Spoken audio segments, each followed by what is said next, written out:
What is up, everybody? Skratch coming up with another Raid Shadow Legends video. Welcome to the channel, everyone. We are currently on the test server. We're gonna have a look at the brand new Fusion champion, the partner, so we're gonna check them out as a couple. We're gonna have a look at the other two champions that are being added to the game in the next patch, together with the Blessings Rebalance, which most probably is going to happen tomorrow. Now, if you guys enjoyed the video and enjoyed the content, I would greatly appreciate it if you smash that like, subscribe to the channel. It really helps a lot. That being said, let's jump over straight into it. So we have 4 new champions. That includes the Fusion, includes the partner as well. I really don't think that them together as a couple are very powerful all around. I feel like, yeah, they will have a bit of a use, but I think they are beneath Minaya and Coronar, honestly. I just don't find them as powerful. I don't find them as unique as champions, you know. So this is the Fusion champion, guys. These are the base stats. I'm gonna go over the build and masteries in just a second.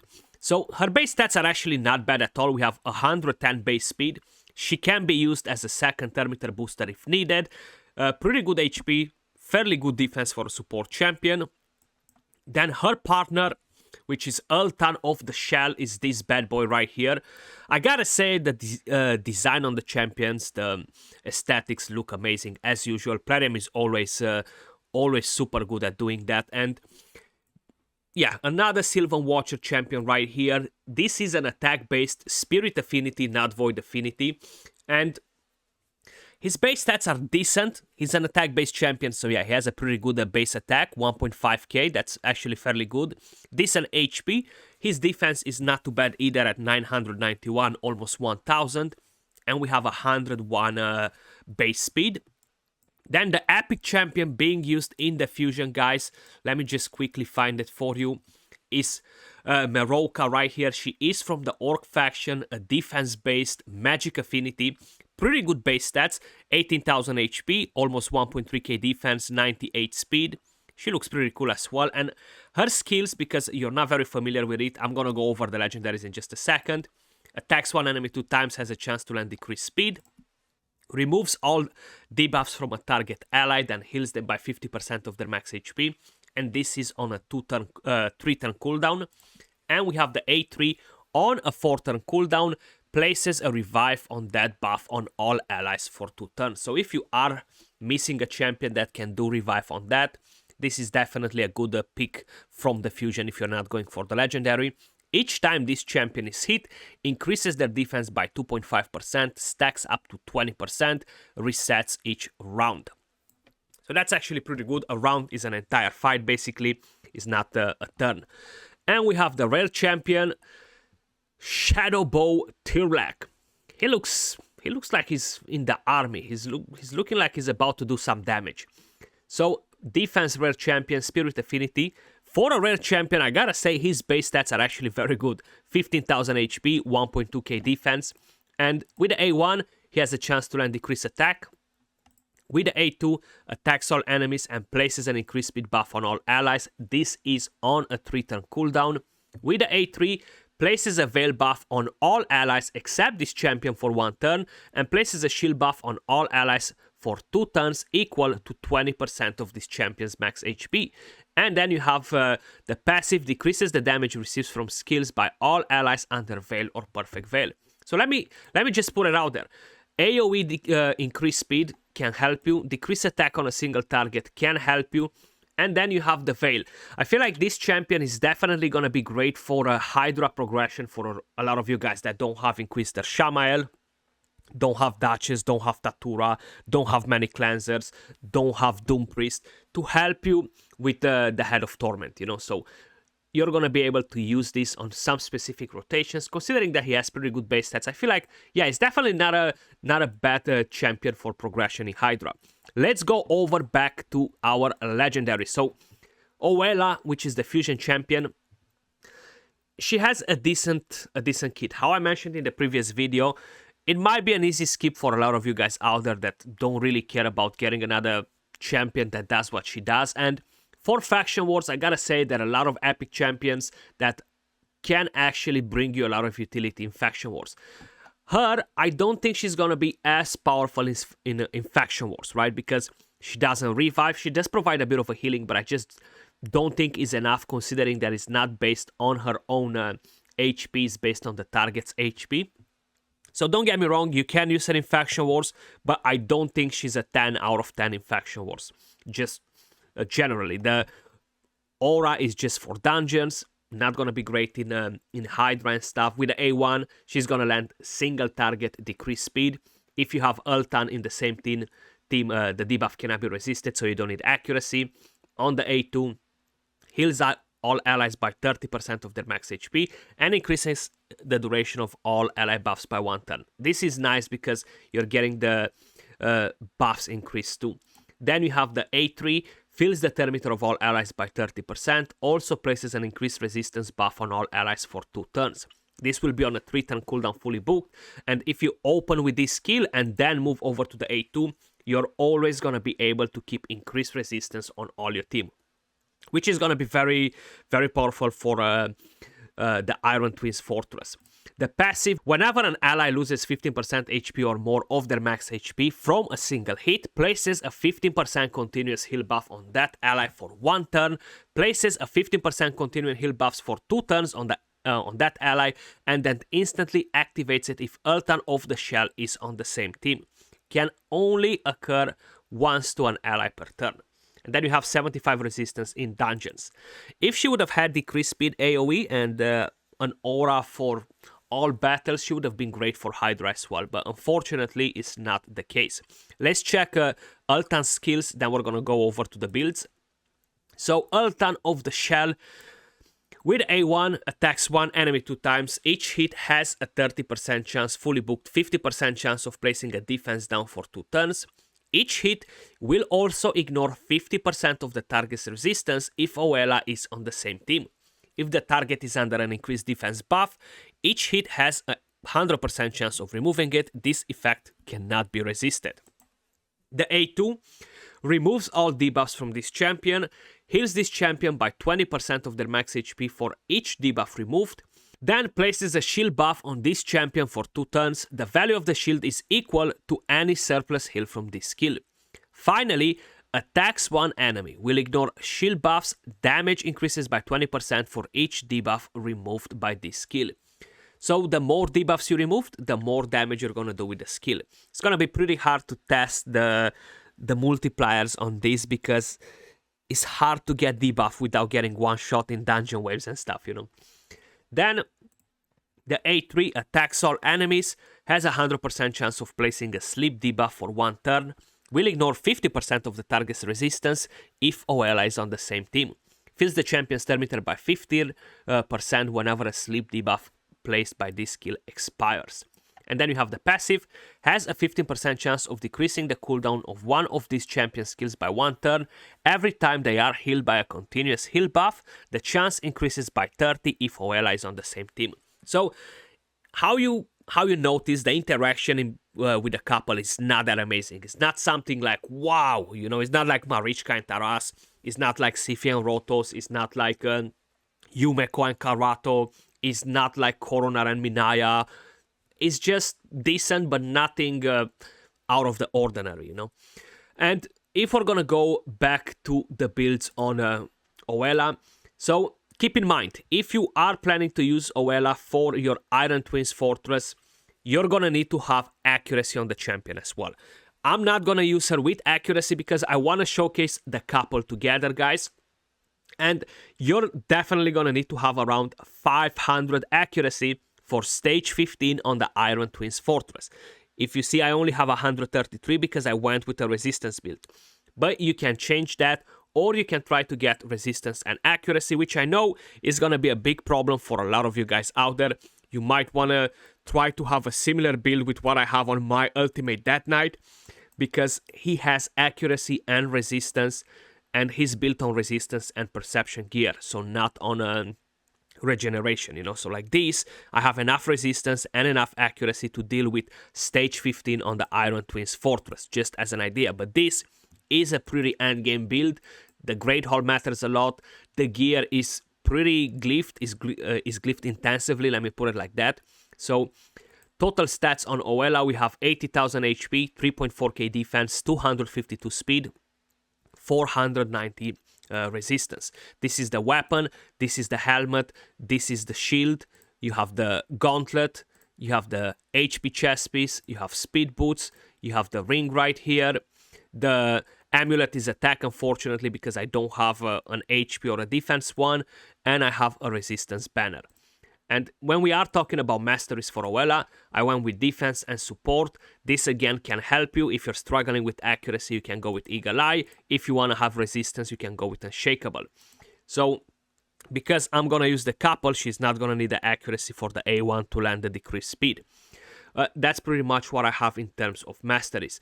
Now, when we are talking about our bad boy Ultan of the Shell, he is on a Savage set and a Perception. I just kind of want to see if he can deal some damage. I'm very curious of that A1, but I feel like using Savage, it might not be the best idea. You could potentially use different sets to make him a bit tankier, etc. But if you want to use him anywhere, you might want to extract some damage out of the champion, considering that he doesn't need so much accuracy.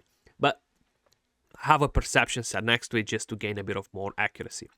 Total stats, 31,000 HP, 5.6k attack, 218 speed, 103 crit rate, 261 crit damage, and we have 314 accuracy. If this champion is not gonna do any damage, I feel like he's gonna be pretty useless all around, because he doesn't really bring you defense down AoE. He brings you sleep, which is the weakest form of crowd control, but other than that, I feel like, yeah, it's just not really gonna benefit you at all to have him on the team. There are many other champions in the game that will do a much better job at just being there and filling the space than Ultan of the Shell, because he's not such an OP champion all around. So I would assume you should give him some damage if you wanna use him. If no, it's not really gonna do much, you know. Now, in terms of masteries, I went with the offense and support tree. I went with the pinpoint accuracy, charge focus, swarm smitter, and then I went down to lasting gifts. That's mainly for his shield. And I went on offense, tier 6 Helm Smasher. You want to avoid having War Master on the Iron Twins Fortress, sorry, because if you're using a Geomancer, you're gonna drop everything off. Let's have a quick look at their animations. Let's have a quick look to see if he can actually smack a bit. We're gonna take them over to stage 23 on the dragon. It's gonna be pretty hard to showcase them in, I don't know, like dungeons and stuff like that, but we're gonna give it a go. We're gonna have increased attack from Arbiter, we're gonna have Venus for defense down and weaken, and we're gonna bring her in the team as well, just to kind of like have a look at the animations. Design-wise, she looks amazing, like I love the design. So we can actually open with the A3. The animation is nice. I love how that protective shield goes on all of your champions when she buffs with the increased resistance. That's actually very nice. Okay. So right now we have no debuffs on him, and it's going to be pretty hard to get debuffs on him, honestly. Most of the times he's going to get one shot when he's going to get debuffs, and I feel like that A2 is kind of like a bait as a skill, because how am I meant to remove a lot of debuffs from me in a fight like this? Maybe if we're going against the Madame series or champions that don't hit us and debuff, then yeah, it would make sense. So let's start with the AoE skill instead. Okay, actually the damage is not that bad. The damage is not bad actually for the A3 skill, because I don't have the craziest stats on him, and usually when I'm testing champions in here, guys, I'm bringing them in Savage, in Cruel, and 1k more attack than he has. And some of them, they do similar damage. So I feel like his A3 has pretty nice multipliers, 100%, just judging by the damage we've seen there. And increases the duration of all buffs. That's pretty nice. Okay, and let's use that A2 now and see how it's gonna perform there. Let's hit that Renegade. It's a bit tankier. 164k. Okay, that's actually not bad. Not bad at all. And you're getting Thermiter as well when the sleep gets expired on the rest of the champions, which is nice. Decreased speed, that's guaranteed as long as it's not a weak hit, because it cannot be resisted. And let's see an A1. 38k, 45k, I think that target didn't have weaken. So it's actually not too bad. Honestly, not too bad. I feel like he's gonna have pretty solid multipliers. I'm very curious to see them on paper because I haven't went crazy with the gear, you know, so that will make a bit of a difference. Iron Twins Fortress, stage 15. So how I mentioned, if you want to use Oella in here, you're going to need accuracy if you're not lucky enough to pull an Ultan whenever they're going to release them in the game. But this is the team. We have Ultimate Death Knight was a free champion. We have Pythian, which was the previous fusion. We have Oella, we have Ultan, and then we have, of course, Geomancer. He's going to do all the heavy lifting on the Iron Twins Fortress. All our damage is going to come mainly from there, you know. If you guys are curious, I can show you the builds after. I have a Pythian on a Relentless set. All of the champions, most of them, except Geomancer and Ultan, they have around 500 resistance. Then we have the Aura, which gives them 65 more or 75 more. So that puts them over 550 resistance without the increased resistance buff. That's one thing to keep in mind as well, because you're gonna see that even like this, that 3% chance occurs every now and then, and yeah, it's not gonna be that impressive, but it's still gonna come in handy for a lot of you guys out there. How I mentioned in the previous video when we actually talked about the fusion, you need to have pretty solid builds on the champions, at least for stage 15. You need to have survivability. Just having resistance is not going to be enough. You need to have some sort of a carry in your team, just in case if you need to revive or anything like that. Ultimate Death Knight is our shield champion, is our decrease attack, is going to be very, very important. Pythian is the massive carry. The passive is going to be huge too, because we're going to get a lot of buffs on the team. Right, Ultimate Death Knight is gonna buff, Oella is gonna buff, Pythian is gonna buff, so that will help us to stay alive. But it's actually not going too bad. It's not going too bad. So yes, my stats on the champions are pretty high. Now you're gonna have to adjust all this to your own level, right? So if you are looking to beat stage 10, you're not gonna need these sort of stats on your champions, and you're gonna be able to go and do it in the same way. Geomancer is very, very powerful in this fight, because not many champions can melt the boss like this. And the longer the fight goes, if you're bringing in enemy max HP or anything like that, what's going to happen is that you're going to activate the boss's passive, and all these debuffs that you're landing are going to get cleansed by the boss. So that's going to be pretty painful. Brimstone can help you quite a bit, but then again, Brimstone at the lower levels, now after the rework, is gonna get cleansed by the boss. So that means that even Brimstone is not gonna be as efficient here anymore, which is a shame, honestly. So we managed to do this in 2 minutes and 23 seconds. Pretty interesting.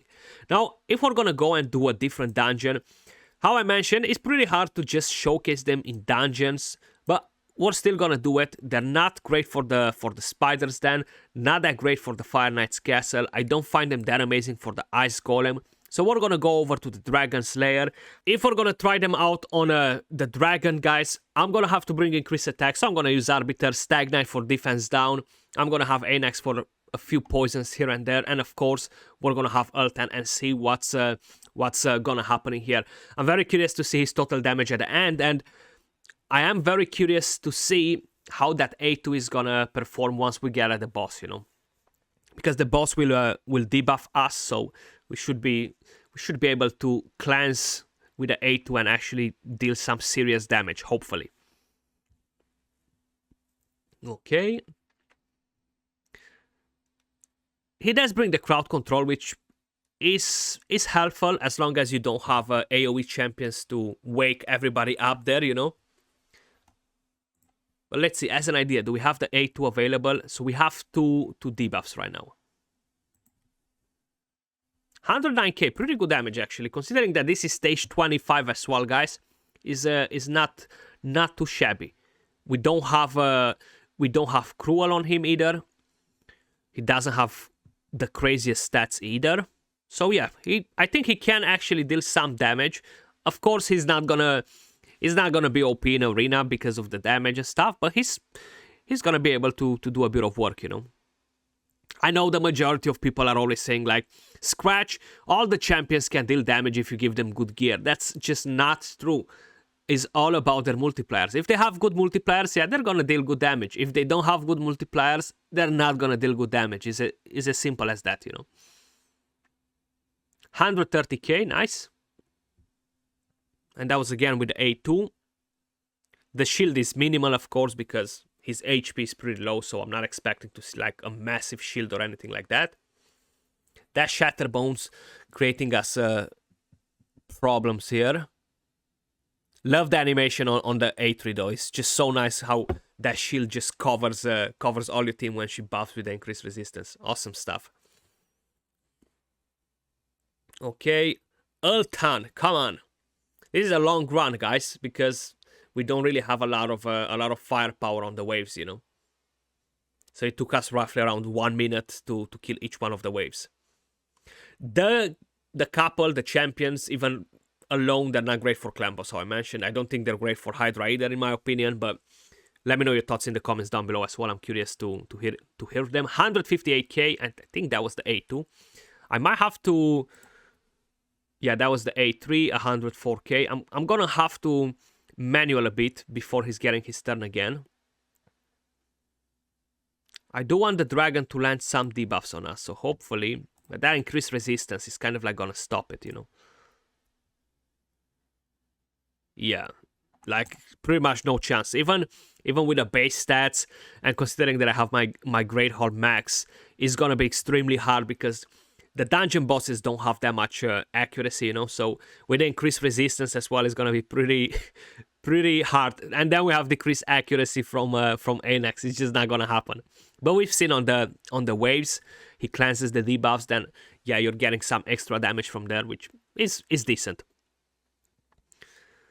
How I mentioned, I do think her place is Iron Twins Fortress if you're struggling there and you're able to tank your champions a bit as well, because resistance on its own is just not going to be enough in order to succeed in there. If you need some help for faction wars, yeah, she's gonna do a decent job. I haven't booked the champion, by the way. I just wanted to mention that as well. She was not fully booked for the entire duration of the video, and that's mainly because a lot of you guys won't be able to book the champion. So how I mentioned, not booked, you see. We don't have books in the champion, and she can still do some job because it's just about the cooldowns. That's pretty much everything that you're getting out of it, cooldowns. And of course on the A1 is the chance of landing the decreased speed, but you've seen that was not a problem for all the content that we've actually covered. Let me know your thoughts in the comments down below. What do you think of Oella? What do you think of the couple? And appreciate all of you guys watching. I'll catch you all soon in the next video. Peace.